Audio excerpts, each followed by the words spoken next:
વિદ્યાર્થી મિત્રો, કેમ છો? મજામાં જ ને?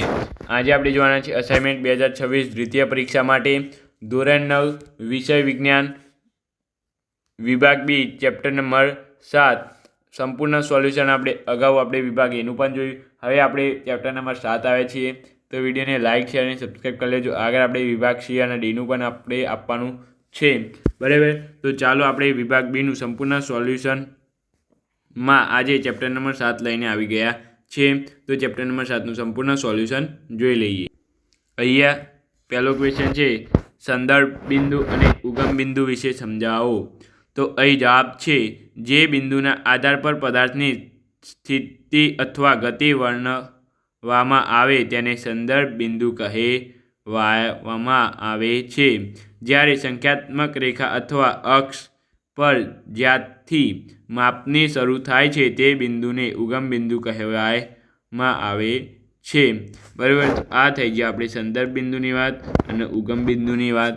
હવે ઉગમ બિંદુ સામાન્ય રીતે શૂન્ય પર માનવામાં આવે છે અને ત્યાંથી સ્થાન અંતર અથવા સ્થાનાંતર માપવામાં આવે છે, બરાબર. તો આ તમારે સંદર્ભ બિંદુ અને ઉગમ બિંદુની વાત થઈ ગઈ. ત્યાર પછી આગળ બીજો ક્વેશ્ચન છે, કોઈ પદાર્થ દ્વારા અમુક અંતર કપાયેલ છે, શું તેને સ્થાનાંતર શૂન્ય હોઈ શકે? ઉદાહરણ સાથે સમજાવો. તો હા વિદ્યાર્થી મિત્રો, આ પદાર્થ કરેલું સ્થાનાંતર શૂન્ય હોઈ શકે, બરાબર. કઈ રીતે? તો આવું એક વિદ્યાર્થી મિત્રો, આ એનું ઘર છે અને આ એની સ્કૂલ છે.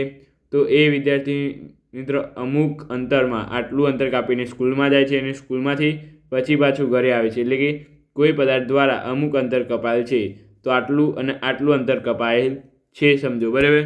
તો આ પદાર્થે કરેલું સ્થાનાંતર કેટલું, બરાબર? અંતિમ સ્થાન ઓછા પ્રારંભિક સ્થાન.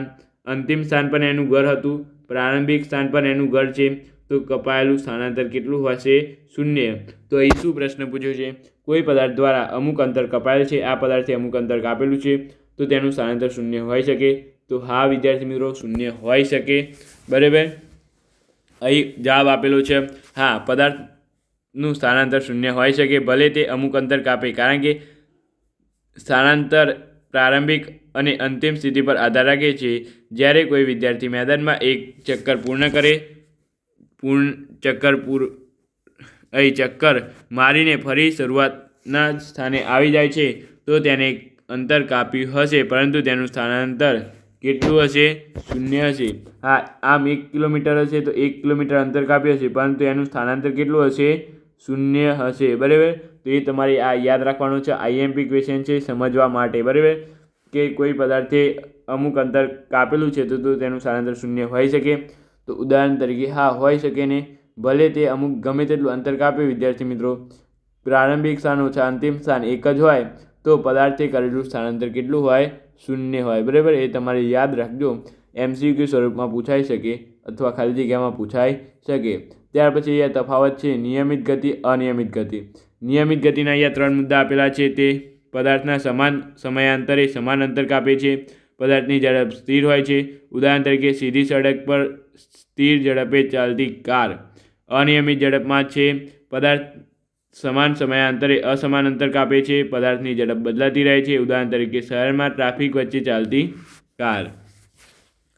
ત્યાર પછી આઈએમપી છે વિદ્યાર્થી મિત્રો, મોસ્ટ ઇમ્પોર્ટન્ટ 3 સ્ટાર તૈયાર કરી લેજો. ત્યાર પછી અહીં છે સરેરાશ ઝડપની વ્યાખ્યા આપી તેનું સૂત્ર અને તેનો એસઆઈ એકમ જણાવો. તો અહીં છે કુલ કાપેલ અંતર અને કુલ લેવાયેલ સમયના ભાગાકારને સરેરાશ ઝડપ કહેવામાં આવે છે. કુલ કાપેલ અંતર અને કુલ લેવાયેલ સમયગાળાના ભાગાકારને સરેરાશ ઝડપ કહે છે. સરેરાશ ઝડપ બરાબર કુલ અંતર અપન કુલ સમય. સરેરાશ ઝડપનો એસઆઈ એકમ metre into second inverse, metre પ્રતિ સેકન્ડ, બરાબર. તો એ તમારે જોવાનું રહેશે. ત્યાર પછી અહીં 5મો છે પ્રવેગ એટલે શું, તેનો સૂત્ર અને એસઆઈ એકમ. મોસ્ટ ઇમ્પોર્ટન્ટ આઈએમપી પૂછાયો ક્વેશ્ચન છે. એક જ સમયમાં વેગમાં થતા ફેરફાર એટલે પ્રવેગ. એકમ સમયમાં વેગમાં થતો ફેરફાર એટલે કે પ્રવેગ કહેવાય, બરાબર. પ્રવેગનું સૂત્ર છે v - u अपॉन टी बराबर ए। અહીં તમારે પ્રવેગ એ બરાબર વી अपॉन टी આમ તો આ સૂત્ર છે બરાબર, પરંતુ અહીં નવા કોર્સ પ્રમાણે તમારે આ સૂત્ર આપેલું છે અહીં એ માઇનસ યુ अपॉन ટી બરાબર, તો એ તમારે ધ્યાનથી જોવાનું રહેશે। પ્રયોગનો એસઆઈ એકમ છે મીટર સેકન્ડની -2 બરાબર, એટલે કે મીટર પ્રતિ સેકન્ડ વર્ગ બરાબર, એ તમે ખાસ કરીને જોઈ લેજો। ત્યાર પછી એ તમારે 6 નંબરનો આપેલો છે ઝડપ અને વેગનો તફાવત બરાબર। ઝડપના મુદ્દા જોઈ લઈએ। ઝડપ માત્ર પરિણામ છે, દિશા જણાવતી નથી, અંતર પર આધારિત છે, જ્યારે વેગ પરિમાણ અને દિશા બંને ધરાવે છે, દિશા મહત્વપૂર્ણ છે, સ્થાનાંતર પર આધારિત છે બરાબર। તો આ તમારે ખાસ કરીને જોવાનું રહેશે।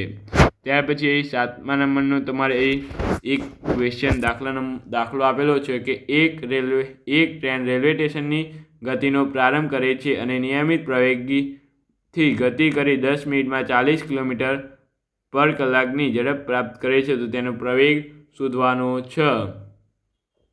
પ્રવેગનું આપણે હાલત સૂત્ર ભણી ગયા છીએ વિદ્યાર્થી મિત્રો બરાબર। ફરી એકવાર તમને અહીં પ્રવેગનું સૂત્ર આપી દઉં।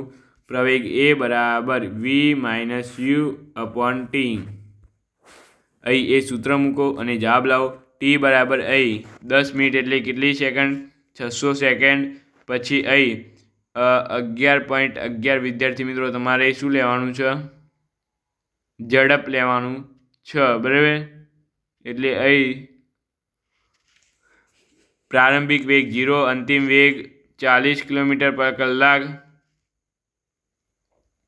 40 કિલોમીટર પર કલાક એટલે 40 ગુણ્યા કલાકની એટલે 3600 મિનિટ ભાગ્યા અહીંયા 3600 ભાગ્યા આવશે 40 ગુણ્યા 1000 ભાગ્યા 3600, આ બે ગયા એક ગઈ આ ગઈ એટલે 400 ભાગ્યા એ જે જવાબ આવે અહીંયા મૂકવાનું તમારે બરાબર, એના ભાગ્યા 600 કરવાનું એટલે તમારે આશરે મળશે 0.0885 મીટર પ્રતિ સેકન્ડનો વર્ગ બરાબર। તો એ મળશે ટ્રેનનો વેગ। ત્યાર પછી આગળ આપણે ક્વેશ્ચન નંબર 8ની વાત કરીએ તો અહીં ક્વેશ્ચન નંબર 8 અહીંયા તમને આપેલો છે બરાબર વિદ્યાર્થી મિત્રો, આ પ્રમાણે આપેલો છે। અહીં કહે છે ગતિમાન ટ્રેન માટે વેગ વિરુદ્ધ સમયનો આલેખ નીચે મુજબ આકૃતિ છે એ પ્રમાણે આપેલો છે, તો તેના પરથી આપણે પ્રશ્નો લખવાના છે। ટ્રેનની મહત્તમ ઝડપ કેટલી હશે? તો આ બે વચ્ચે છે અને મહત્તમ ઝડપ કહેવાય, મહત્તમ ઝડપ 20 હશે। તે કેટલા સમય સુધી અચળ રહે છે? 420માંથી 40 જાય તો 380 સેકન્ડ સુધી અચળ રહેશે। પછી અહીં કહે છે રેખા એબી દ્વારા પ્રદર્શિત થતા ભાગની ગતિ કેવી હશે? તો એ અચળ જળવાઈ રહે છે માટે અચળ પ્રવેગી ગતિ હશે। અહીં તમને જવાબ આપેલા છે। ટ્રેનની મહત્તમ ઝડપ 20 મીટર પર સેકન્ડ 380 સેકન્ડ માટે જળવાઈ રહે છે। એબી દ્વારા પ્રચલિત ગતિનો પ્રકાર અચળ પ્રવેગી ગતિ હશે બરાબર। તો આટલે સુધી આપણે વિડીયોને રાખીએ છીએ। આગળ હવે વિડીયોમાં બહુ ખાસ કરીને કંઈ છે નહીં, તો એ ખાસ કરીને તમે હવે જોઈ લેજો જે ન આવડે એ બરાબર। ફરી એકવાર રિવાઇઝ કરીને વિડીયો કેવો લાગ્યો એ નીચે કમેન્ટ કરો, તમારા દરેક વિદ્યાર્થી મિત્રોને શેર કરો, વિડીયોને એક લાઇક કરી દો અને આપણી યુટ્યુબ ચેનલને એક સબસ્ક્રાઈબ કરી દો, જેથી વિદ્યાર્થી મિત્રો દરેક નવા વિડીયો આવે તમારા સુધી સૌથી પહેલાં પહોંચી શકે બરાબર। તો ચાલો આપણે મળીશું નવા વિડીયો સાથે। Thank you so much video જોવા બદલ તમારો ખૂબ ખૂબ આભાર।